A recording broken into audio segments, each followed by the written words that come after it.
बिस्मिल्लाहिर्रहमानिर्रहीम। अस्सलामुअलैकुम। आज हम शुरू करेंगे केमिस्ट्री 9th क्लास का चैप्टर नंबर 2 एटॉमिक स्ट्रक्चर। सबसे पहले इसमें हम एक छोटे से कंसेप्ट को डिस्कस करेंगे, why elements differ from one another, कि एलिमेंट्स हमें डिफरेंट फॉर्म्स में क्यों नज़र आते हैं। बहुत सारे एलिमेंट्स सॉलिड फॉर्म में एग्जिस्ट करते हैं, कुछ लिक्विड फॉर्म में एग्जिस्ट करते हैं और बहुत कम एलिमेंट्स हैं जो गैस फॉर्म में एग्जिस्ट करते हैं। लेकिन ये सारे के सारे एलिमेंट्स एटम से ही बने हैं, but they differ from one another. कुछ एलिमेंट्स हमें, जैसे सल्फर की एग्जांपल आपकी बुक में दी हुई है, जिंक, एल्यूमिनियम, गोल्ड, ये सारे एलिमेंट्स अपनी फॉर्म में एक दूसरे से डिफरेंट हैं। मेटल्स की अगर बात करें तो वो शाइनी होते हैं, लस्ट्रस होते हैं, और नॉन मेटल्स डल अपीयरेंस देते हैं। ये इन डिफरेंसेस की क्या वजह है कि इनके जो इंडिविजुअल एटम्स हैं इन एलिमेंट्स को बनाने वाले, उन सब की प्रॉपर्टीज़ वेरी करती हैं। प्रॉपर्टीज़ डिपेंड करती हैं एटम्स के एटॉमिक नंबर और एटॉमिक मैसेज पर, क्योंकि इन सब एटम्स की एटॉमिक मैसेज और एटॉमिक नंबर्स डिफरेंट हैं एक दूसरे से, तो इनकी प्रॉपर्टीज़ एक दूसरे से मुख्तलिफ हैं, जिसकी वजह से एक दूसरे से मुख्तलिफ नज़र आते हैं। Coming towards the first point, structure of atom. Atom का स्ट्रक्चर कैसा है, इसके बारे में क्या आइडियाज़, किस तरह से इसका आइडियाज़ के बारे में पता चला। सबसे पहले डेमोक्रिटस एक ग्रीस फिलोसफर था, इसने सबसे पहला आइडिया दिया एटम के बारे में। उसने कहा कि एटम एक ऐसी चीज़ है जिसे हम मज़ीद ब्रेक डाउन नहीं कर सकते। एटॉम या एटॉम, कि ए या एन का वर्ड जिस वर्ड के स्टार्ट में भी आएगा, it indicates absence of something. Tom means cut and A means absence. तो ऐसा पार्टिकल जिसे हम मज़ीद ब्रेक डाउन या मज़ीद कट नहीं कर सकते, स्मॉलर पार्टिकल्स में डिवाइड नहीं कर सकते, उसे हम एटम कहते हैं। ये आइडिया दिया था डेमोक्रिटस ने। सबसे पहला आइडिया एटम के बारे में यही दिया गया था। अराउंड 1800 एक और साइंटिस्ट था, जॉन डाल्टन। इसने एग्जिस्टेंस ऑफ एटम के बारे में बताया। इसने कुछ एक्सपेरिमेंट्स किए और उनसे ये हमें पता चला कि एटम जैसी कोई चीज़ एग्जिस्ट करती है। देन 19th सेंचुरी के एंड पर डिस्चार्ज ट्यूब एक्सपेरिमेंट्स किए बहुत सारे साइंटिस्ट ने, और उन एक्सपेरिमेंट से हमें पता चला कि एटम जो है ये एक ऐसी चीज़ नहीं है जिसे हम मज़ीद ब्रेक डाउन नहीं कर सकते। रादर एटम एक ऐसी चीज़ है जो बहुत सारे सब एटॉमिक पार्टिकल से मिलकर बनी हुई है। और with the passage of time experiments होते रहे और उन एक्सपेरिमेंट्स के नतीजे में हमें डिफरेंट सब एटॉमिक पार्टिकल्स के बारे में पता चलता रहा। उन एक्सपेरिमेंट से जो डिस्कवरीज हुई उनमें इलेक्ट्रॉन की डिस्कवरी है, प्रोटॉन की डिस्कवरी है। इन एक्सपेरिमेंट से हमें ये भी पता चला कि जो इलेक्ट्रॉन्स हैं वो नेगेटिवली चार्ज पार्टिकल्स हैं, प्रोटॉन्स जो हैं वो पॉजिटिवली चार्ज पार्टिकल्स हैं, और इनकी डिफ्लेक्शन इलेक्ट्रिक और मैग्नेटिक फील्ड में हमें बताती रही कि इनके ऊपर चार्ज कौन सा है। उसके बाद हम बात करते हैं डिस्कवरी ऑफ इलेक्ट्रॉन। सबसे पहले एक साइंटिस्ट था, जॉन जे थॉमसन, सॉरी। उसने ये डिस्चार्ज ट्यूब एक्सपेरिमेंट किया। उसने एक डिस्चार्ज ट्यूब ली। डिस्चार्ज ट्यूब हम किसे कहते हैं, ये एक हार्ड ग्लास ट्यूब होती है जिसमें उसे 2 मेटालिक इलेक्ट्रोड्स लगाए थे। Electrodes means 2 ends of a battery you can say, जिसपे एक साइड पर पॉजिटिव चार्ज होगा और ऑपोजिट साइड पर नेगेटिव चार्ज होगा। और जो पॉजिटिव चार्ज होता है उसे हम एनोड कहते हैं, और जो नेगेटिवली चार्ज इलेक्ट्रोड होता है उसे हम कैथोड कहते हैं। तो इस डिस्चार्ज ट्यूब में 2 मेटालिक इलेक्ट्रोड्स को सेट किया गया। उसको वैक्यूम पंप लगाया गया। और वैक्यूम पंप क्यों लगाया गया, कि उसके अंदर जितनी भी गैस है उसे इवैक्यूएट किया जाए, क्योंकि ये एक्सपेरिमेंट्स गैस के बहुत कम प्रेशर और हाई वोल्टेज पर किए गए।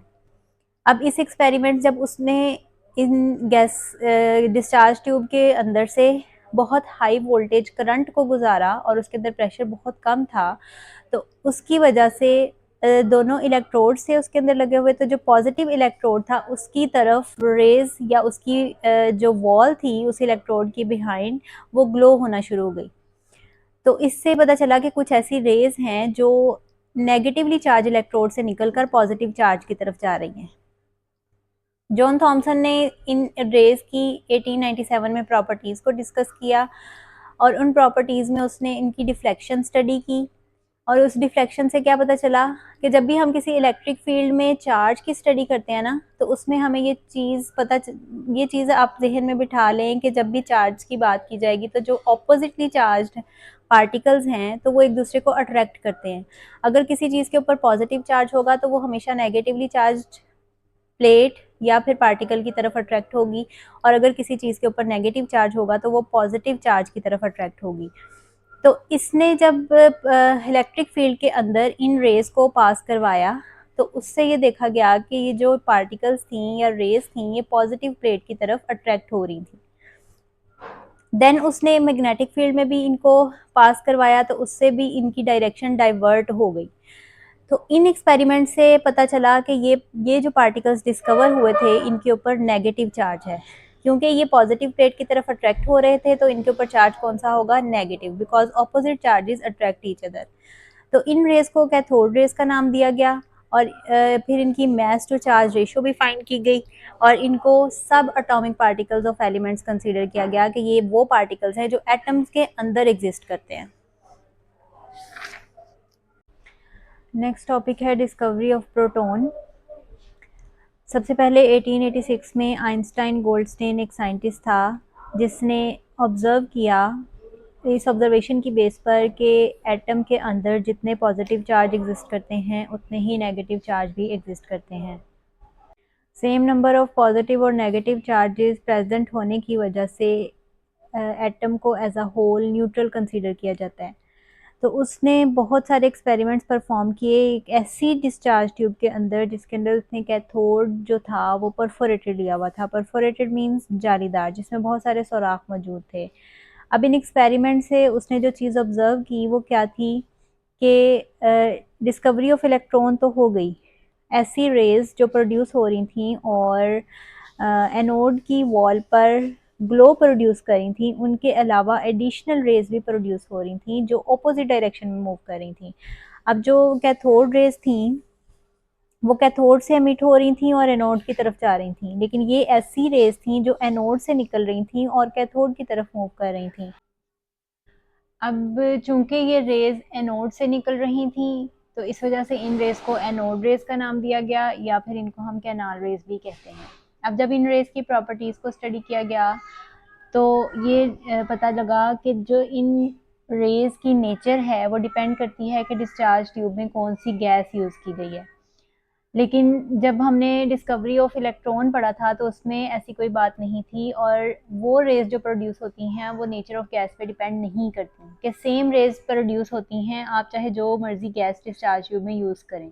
लेकिन जब प्रोटॉन की बात की जाए या कैनाल रेज की बात की जाए तो ये वाली रेज डिपेंड करती हैं कि डिस्चार्ज ट्यूब के अंदर कौन सी गैस प्रेजेंट है। नेक्स्ट प्रॉपर्टी इसकी थी कि जो ये रेज प्रोड्यूस हो रही थी इसके अंदर हाइड्रोजन आयंस भी मौजूद थे इन रेज के अंदर।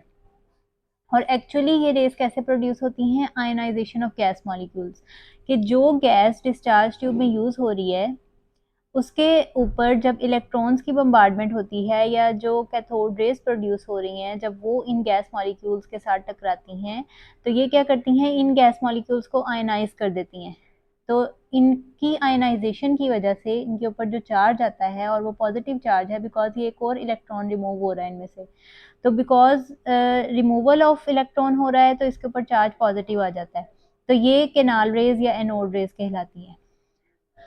अब ये डिस्कवरी जो गोल्डस्टेन ने की थी 1886 में, ये उसकी प्रॉपर्टीज उसने डिस्कस कर ली और सारा एक्सपेरिमेंट भी परफॉर्म कर लिया, लेकिन इसको इसकी अहमियत का या सिग्निफिकेंस का यहाँ तक कोई अंदाज़ा नहीं था।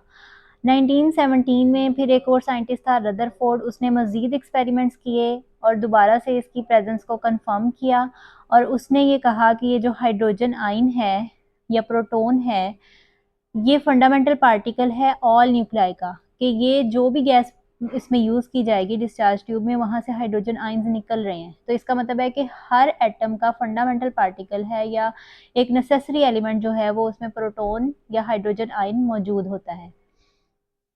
तो इसे तमाम एटम्स के न्यूक्लियाई का फंडामेंटल बिल्डिंग ब्लॉक कहा गया। उसके बाद है डिस्कवरी ऑफ न्यूट्रॉन। अब प्रोटॉन और इलेक्ट्रॉन की डिस्कवरी के बाद मैस ऑफ एटम इन दोनों पार्टिकल्स को एड अप करने से पूरा नहीं हो रहा था। तो उस वक़्त ये चीज़ ऑब्जर्व की गई कि एटम के अंदर एक ऐसी चीज़ या एक ऐसा पार्टिकल मौजूद है जिसका मैस प्रोटॉन के मैस के बराबर है और उसके ऊपर कोई चार्ज मौजूद नहीं है, बिकॉज जितना इलेक्ट्रॉन मौजूद था उसमें उतने ही प्रोटॉन मौजूद थे, तो नेगेटिव और पॉजिटिव पार्टिकल्स या चार्जेस एक दूसरे को कैंसिल आउट कर रहे थे और इलेक्ट्रॉन का चार्ज न्यूट्रल हो रहा था। तो जो थर्ड पार्टिकल उसमें मौजूद है उसके ऊपर चार्ज मौजूद नहीं है, लेकिन उसका मैस इतना है जितना मैस प्रोटॉन का है। तो चैडविक एक साइंटिस्ट था, उसने 1933 में न्यूट्रॉन को डिस्कवर किया और उसने ये बताया कि इसके ऊपर कोई चार्ज मौजूद नहीं है और इस पार्टिकल का मैस प्रोटॉन के मैस के बराबर है। जितने भी एटम्स एग्जिस्ट करते हैं सबके पास न्यूट्रॉन्स मौजूद होते हैं कि एटम का जो टोटल सम है उसके मैस का वो पूरा ही तब होगा जब हम प्रोटॉन और न्यूट्रॉन के मैस को सम अप करते हैं। इलेक्ट्रॉन का मैस बहुत कम होता है तो इस वजह से उसके मैस को कंसीडर नहीं किया जाता। तो जब हम एटॉमिक मैस की बात करते हैं तो उसमें हम दो चीज़ों को ही डिस्कस करते हैं, एक प्रोटॉन और दूसरा न्यूट्रॉन। सिर्फ और सिर्फ एक ऑर्डिनरी हाइड्रोजन एटम है। हाइड्रोजन के 3 फॉर्म्स हैं, आइसोटॉप्स की फॉर्म में एग्जिस्ट करता है। आइसोटॉप्स का टॉपिक हम नेक्स्ट डिस्कस करेंगे। तो जस्ट हाइड्रोजन की ये फॉर्म है जिसमें प्रोटॉन न्यूट्रॉन एग्जिस्ट नहीं करता। इसके अलावा जितने भी एटम्स हैं सब में न्यूट्रॉन्स एग्जिस्ट करते हैं, लेकिन न्यूट्रॉन्स की नंबर जो है वो वेरी करता है तमाम एटम्स में। और इन नंबर ऑफ न्यूट्रॉन्स के डिफर करने की वजह से एटम्स की प्रॉपर्टीज वेरी करती हैं। आज के लेक्चर का हमारा लास्ट टॉपिक है डिस्कवरी ऑफ न्यूक्लियस। अब जब इलेक्ट्रॉन, प्रोटॉन, न्यूट्रॉन ये सारे फंडामेंटल पार्टिकल्स डिस्कवर हो चुके थे तो उसके बाद ये सवाल उठाए गए कि एटम जो कि खुद एक छोटी सी चीज़ है उसके अंदर ये सारे के सारे पार्टिकल्स किस तरह से एग्जिस्ट करते हैं, या स्ट्रक्चर ऑफ एटम क्या है जिसमें ये पार्टिकल्स अरेंज होते हैं। तो लॉर्ड रदरफोर्ड साइंटिस्ट था जिसने 1911 में एक्सपेरिमेंट्स किए और उसमें उसने एक एक्सपेरिमेंट किया जिसमें उसने बहुत ही थिन गोल्ड फॉइल ली जिसकी थिकनेस 0.0004 सेंटीमीटर थी। उसके ऊपर उसने स्पेशल टाइप ऑफ पार्टिकल्स की बम्बार्डमेंट करवाई और वो पार्टिकल्स क्या थे, दे वर एक्चुअली हीलियम न्यूक्लाई। तो उसने इन पार्टिकल्स की बम्बार्डमेंट से जो नताइज यहाँ से निकाले वो क्या थे कि एटम जो है वो मेनली 2 पोर्शंस पे एग्जिस्ट करता है। एक उसका सेंट्रल छोटा सा टॉप पार्ट है जिसे हम न्यूक्लियर पोर्शन कहते हैं या न्यूक्लियस कहा गया, और एक उसका एक्स्ट्रा न्यूक्लियर पोर्शन है जो न्यूक्लियस के बाहर एग्जिस्ट करता है। अब जो ये ओल्ड बुक थी उसमें ये पूरा एक्सपेरिमेंट बहुत ज़्यादा डिटेल के साथ, डायग्राम के साथ डिस्कस किया गया था, लेकिन आपकी इस न्यू सिलेबस में उसकी इतनी ज़्यादा डिटेल्ड नहीं बताई गई, तो हम वही चीज़ें डिस्कस करेंगे जो आपकी बुक में मैंशनड है। अब इसकी ऑब्जर्वेशन, इसकी एक्सपेरिमेंट की एक ये थी कि एटम का जितना भी मैस है वो कहाँ पे कंसंट्रेटेड है, न्यूक्लियस के अंदर, कि जितना भी मैस है वो सारा का सारा न्यूक्लियस के अंदर मौजूद है। और वो क्यों था, क्योंकि जो प्रोटॉन है और न्यूट्रॉन है ये दोनों न्यूक्लियस के अंदर मौजूद थे और जो इलेक्ट्रॉन्स हैं वो न्यूक्लियस के अराउंड रोटेट कर रहे थे। तो बिकॉज हमने पहले भी डिस्कस किया कि जो प्रोटॉन और न्यूट्रॉन हैं इन दोनों का मैस तकरीबन सेम है, लेकिन इलेक्ट्रॉन का मैस इनकी निस्बत बहुत कम है तो उसे कंसीडर नहीं किया जाता। और ये दोनों पार्टिकल्स स्ट्रॉन्ग न्यूक्लियर फोर्स की मदद से न्यूक्लियस के अंदर मौजूद होते हैं। इनकी वैल्यूज़ चार्जेस की भी और मैसेज की भी आपकी बुक में टेबल की फॉर्म में दी गई हैं, तो आप उनको याद करेंगे from MCQs point of view. ये एमसीक्यूज़ में वैल्यूज़ पूछी जाती हैं और आज के लेक्चर में हमने जो चीज़ें डिस्कस की ये सारी की सारी लॉन्ग क्वेश्चन में आएंगी।